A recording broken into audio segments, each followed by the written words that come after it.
Bismillahirrahmanirrahim. Assalamu alaykum, hurmatli qarindoshlar. Bugun sizlarga mehr shafqatning bahosi yo'q degan temada bir qissa anlataman.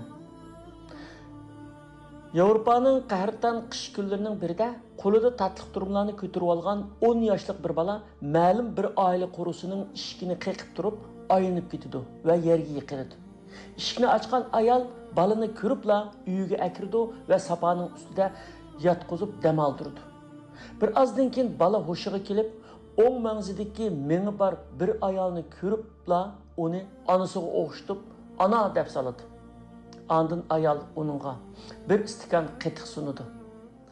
Qatiqni ichib bo'lgan bala uydan ayrilish oldida o'ziga taqdim qilingan qatiqning bahosini so'raydi.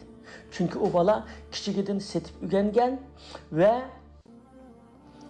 badalsiz bekorga hech narsa bermaydigan bir jamiyatda cho'ng bo'lgan.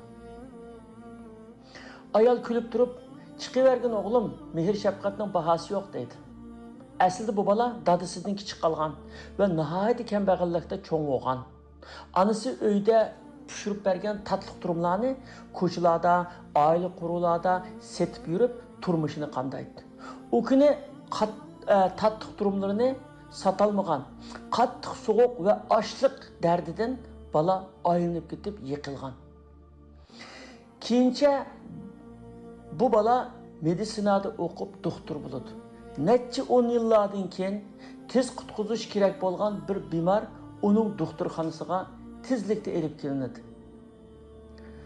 Doktor bemorning o'ng mangzidagi mangni ko'ribla balaliq chig'idagi oshu unutilmas voqealikni g'uva esiga oladi. Keyin bemorning kimligini tekshirib chiqib, uning o'ziga qatiq taqdim qilgan ashu ayol ekanligini aniqlab chiqdi. Ondan bemorni o'zi bir qo'lliq davolab chiqdi. Doktorxonadan chiqadigan vaqtda bemorga bir konvert keldi. Bemor ichida: "Bu doktorxonada 2 oydan ortiq yotdim. Menga nihoyat ko'ngil bilib ko'p xizmatlarni qildi bular. Uning ustiga mening sug'urtam yo'q.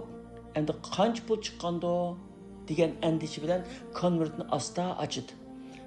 Ammo konvertda fatura emas, bir istikan qatiq bilan to'linib bo'ldi degan xat bor edi. Bemor buni tushuna olmay o'yinib qolgan paytda haliqi doktor kirdi va kulib turib, "Mehr shafqatning bahosi yo'q" deydi. Bemor bir ishni xotirlaganda bo'lib doktorga sinjilab qarab qoldi. Doktor: "Bu gapni siz bana degan edingiz kichik vaqtimda" deydi va o'zini tunishtirdi. Shuning bilan bemor hayronlikdan ketib qoldi.